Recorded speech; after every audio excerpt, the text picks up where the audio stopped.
we jumping right in. I'm gonna ask you guys a question right off the bat. Off the bat, are you just managing your team, or are you truly leading them to achieve the impossible? This is a question I ask a lot of times.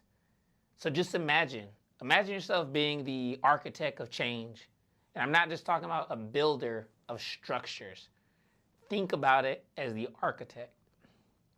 That's why in this video, we're going to explore the transformative power of leadership that goes beyond the ordinary.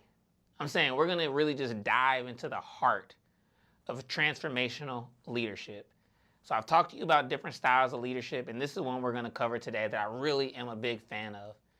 What I like to think of with transformational leadership at its core, it is all about creating that compelling vision that inspires your team to transcend. You know, they have to excel and stretch their limitations.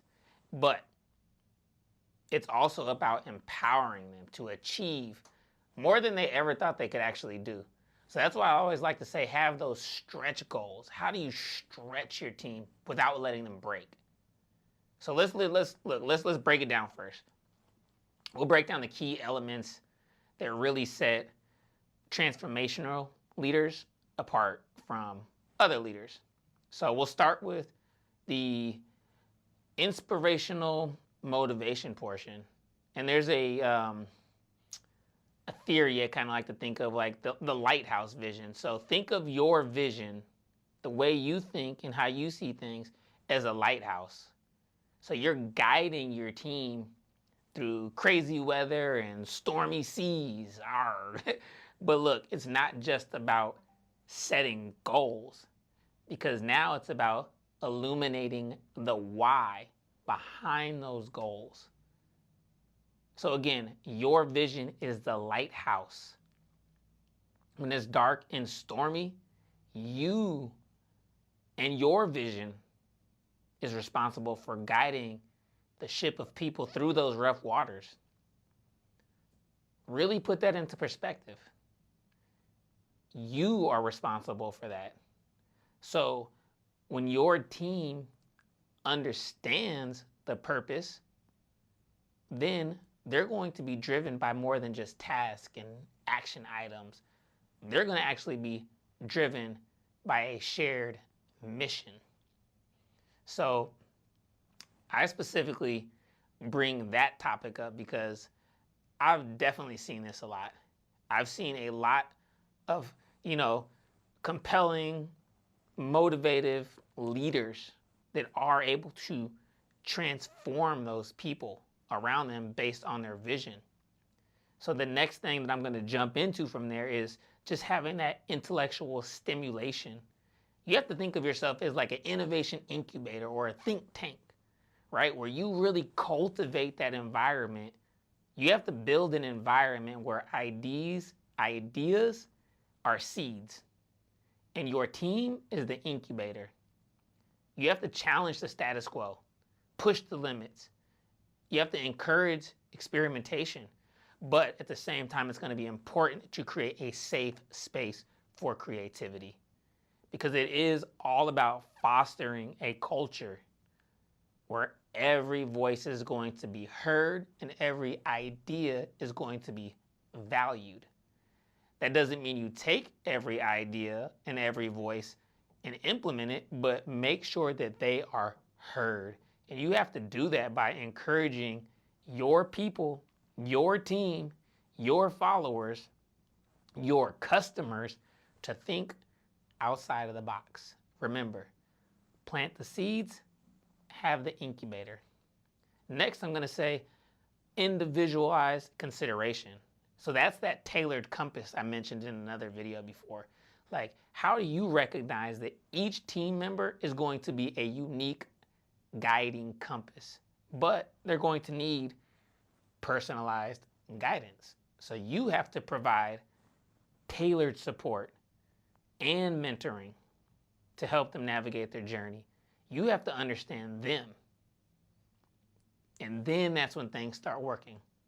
So think about having your regular one-on-one meetings and just like those personalized feedback sessions. How do you make your team feel valued and motivated through those sessions?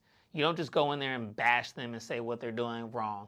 You have to really dig deep and ask the why behind the why, behind the why, behind the why, behind the why, and keep going. And that's how you learn about them. That's how you provide that individualized support to your team.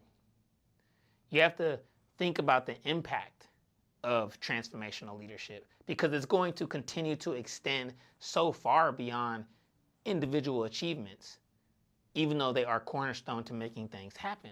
But what it does is it creates a powerful ripple effect throughout your organization. So really get to know your people.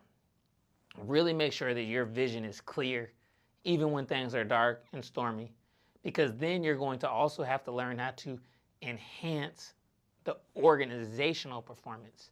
And this is where I think of things like, I call it the symphony of success. Like, do you imagine that your team is a symphony where everybody plays a different instrument. But if you really think of it, if you ever been to a musical or a symphony, you understand that like every instrument, every person is vital. So transformational leadership is going to be the conductor. You conduct the symphony. You make sure everyone plays in harmony, and then you drive that significant improvement in productivity. It's just like a sports team. You have your power forward, your shooting guard, all the above, but you have to coach them to work. So when employees or team members, they feel like they're actually a part of something, they're going to be a lot more inspired to achieve a lot more.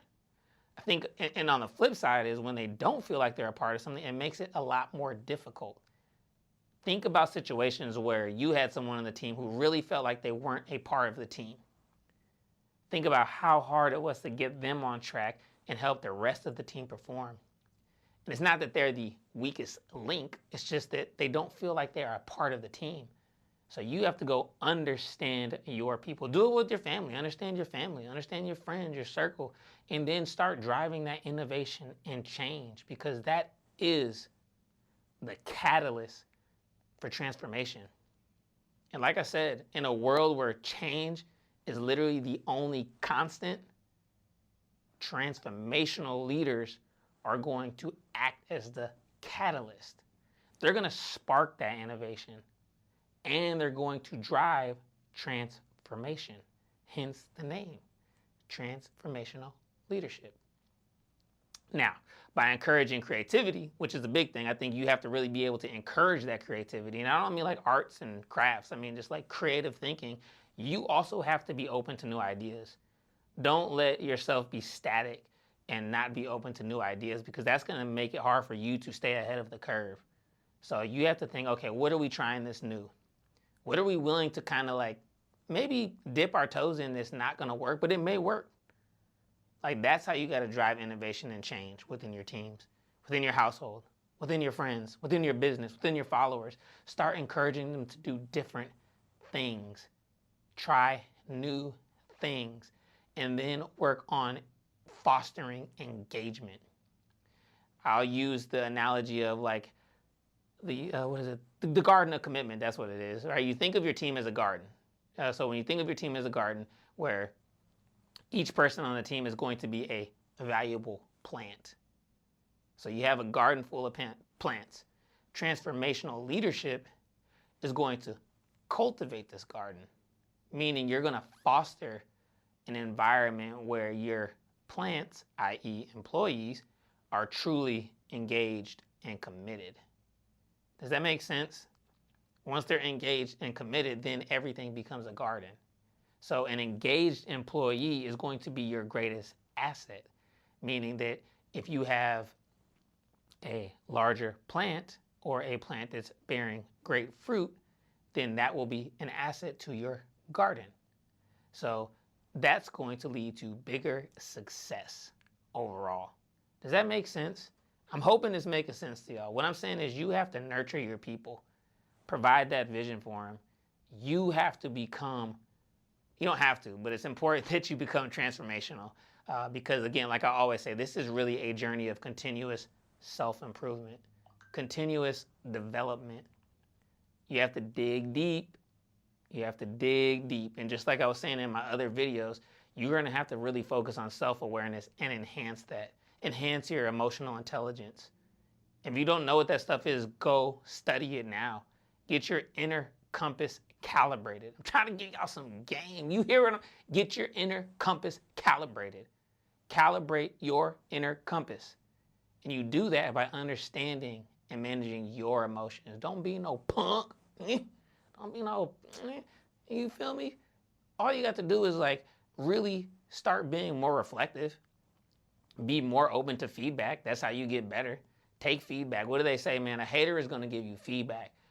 But it's about how you take it in. If you take it as hate, then you're not going to really hear it, but take it as feedback, and then you can enhance yourself.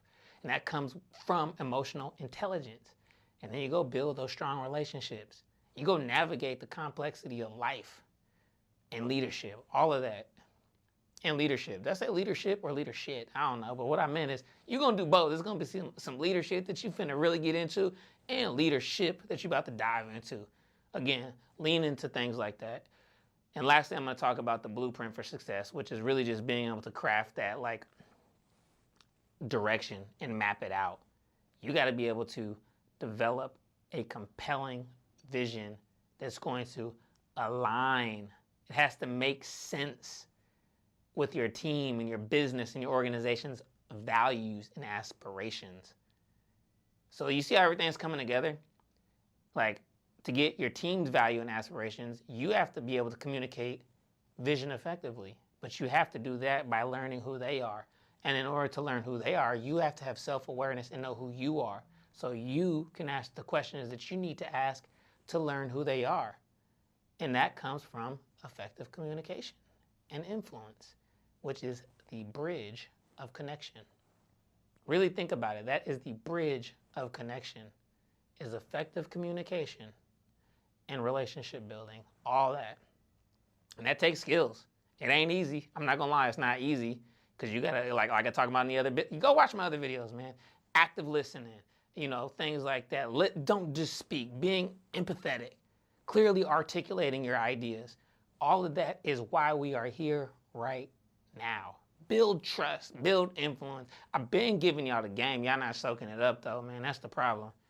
You're not applying this game yet because y'all just skimming through it and seeing X, Y, and Z. But once this is gonna land for the right people. And when this lands and you start achieving those business goals, and you're gonna come back and be like, hey, BR Green did it again. I'm telling you, that's how you do it. You got to create that work culture where everyone feels valued. You are valued. You're appreciated for watching this. And you're going to get the game regardless. But you got to be able to contribute your best and help your people contribute their best. Embrace these principles. I'm telling you, take these in. Take these principles in, and you will become the architect of change. You will build a future where your team actually achieves the impossible, where you stretch them. Now, I'm going to keep this sweet, short, and simple. For your homework this week, all I want you to do is just identify one area, just one, that's simple, where you can apply transformational leadership principles, and then write it down. If you really want to take it to the next level, develop a plan to implement that change, and then track your progress. That's what I want you to do. That being said, you have to remember that you do have the power to transform